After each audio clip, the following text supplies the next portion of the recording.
ہمارے ساتھ موجود ہیں سینیٹر مشتاق کی اہلیہ حمیرہ طیبہ صاحبہ. بہت شکریہ حمیرہ صاحبہ. تھوڑی سی آپ سے میں معلومات اس حساب سے لینا چاہتی ہوں کہ آج اسحاق ڈار صاحب نے ذکر کیا پارلیمنٹ کے اندر کہ کسی تیسرے یورپی ملک کو انوالو کر کے کوشش کی جا رہی ہے سینیٹر صاحب کو اور باقی پاکستانیوں کو بھی واپس لیا جائے. اس حوالے سے حکومت سے آپ کی بات ہوئی ہے, انہوں نے آپ کو کچھ کنوے کیا ہے؟ جی بسم اللہ الرحمن الرحیم. حکومت سے ہمارا براہ راست کوئی رابطہ نہیں ہے, جبکہ یہ فلوٹیلا جب سے چلا تھا اس وقت سے ہم یہ ساری چیزیں ایکسپیکٹ کر رہے تھے, یہ تمام خدشات موجود تھے اور ہم نے اپروچ کیا موفا کو بھی, اسحاق ڈار صاحب کو خود ہم نے ان کے آفس میں لیٹر سبمٹ کرایا. اس کے بعد جب ہمیں جواب نہیں ملا, کوئی رسپانس نہیں ملا, تو ہم نے ہائی کورٹ اسلام آباد ہائی کورٹ میں پٹیشن بھی کی ہے اور اس کے اوپر بھی ہماری پٹیشن پہ بجائے اس کے کہ ارلی ہیئرنگ دی جاتی اس پر آبجیکشنز لگائی گئیں.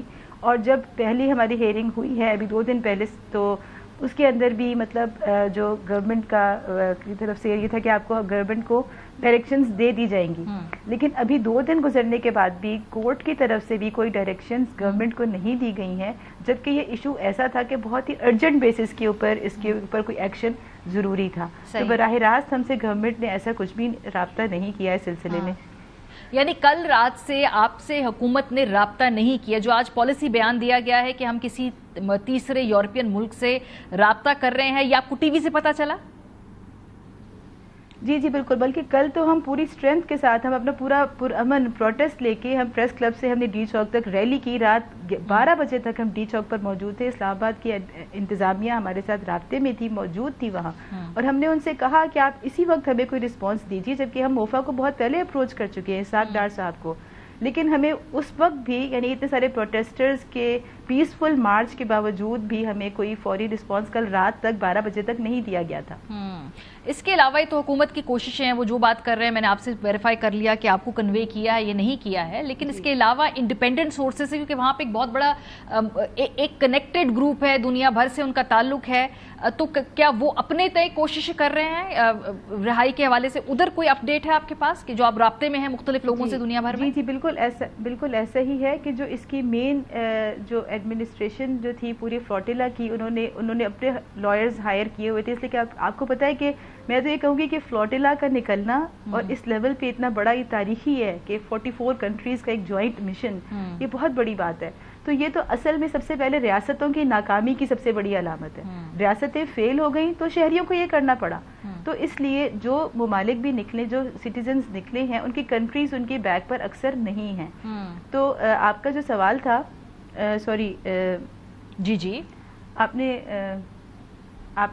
مجھ سے پوچھا تھا, جی سوری آپ ریپیٹ کریں گی؟ ہاں, میں یہ کہہ رہی تھی کہ آپ کے جو فلوٹیلا کے منتظمین سے بات ہوئی ہے تو وہ رہائی کی کوششوں کے حوالے سے کیا بات کر رہے ہیں؟ جی میں یہی کہہ رہی ہوں کہ انڈیپینڈنٹلی انہوں نے پورے اپنے لائرز ہائر کیے ہوئے تھے, اور ان کا پورا پلان تھا کہ اس صورت میں ہم کیا کریں گے, اس لیے کہ اسٹیٹس کی سپورٹ اکثر جو ہے وہ سٹیزنز کے پیچھے نہیں ہے. بہت افسوسناک بات ہے. اچھا, اس کے علاوہ 11 اور لوگ ہیں, ٹوٹل پاکستان کے 12 لوگوں کا کنٹینجنٹ, ان کے اہل خانہ سے آپ رابطے میں ہیں؟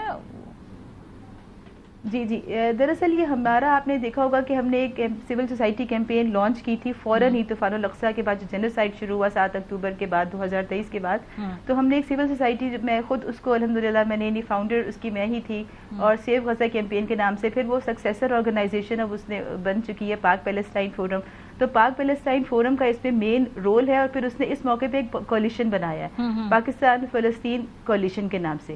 تو یہ جو ہمارا جو ڈیلیگیشن گیا ہے اس کے اندر, وہ اسی پلیٹ فارم سے گیا ہے, جو کہ سول سوسائٹیز موومنٹ کا ایک جوائنٹ پلیٹ فارم ہے.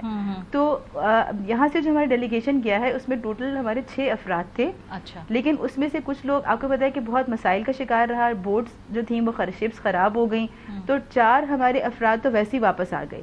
اور اس کے ساتھ ایک ہمارے جو سید عزیر نظامی ہیں, ڈیلیگیشن کے ممبر ہیں, وہ آبزرور بورڈ پر تھے پیچھے, یعنی وہ مین فلوٹیلا کے ساتھ نہیں تھے بلکہ وہ پیچھے آنے والی ایک آبزرور شپ پر تھے.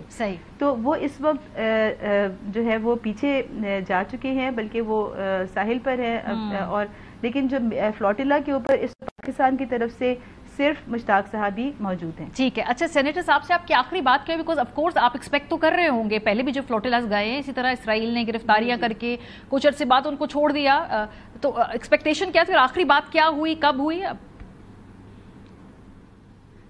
جی ہماری جو یہ جمعرات اور جمعرات کے درمیانی رات تھی، ایک رات پہلے، تو اس میں ہماری آخری بات، اس سے پہلے آپ کو پتا ہے کہ 2 دن پہلے ہی مشتاق صاحب کا جو پرسنل فون تھا وہ جیم کر دیا گیا تھا، اور اس کے بعد سے وہ اپنی شپ پر موجود ایک اور صاحب کے فون سے رابطہ کر رہے تھے.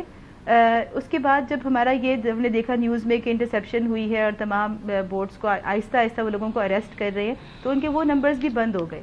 تو ہمیں یہی لگا کہ شاید وہ بھی اریسٹ ہو چکے ہیں، لیکن رات لیٹ نائٹ تقریباً 3 بجے سے پہلے ان کی ایک اور نمبر سے کال آئی تھی، اور انہوں نے بتایا کہ ہماری شپ بھی جو ہے وہ اس کا گھیراؤ ہو چکا ہے، اور اب ہماری ہی باری ہے، کچھ دیر میں ہمیں اریسٹ کر لیا جائے گا.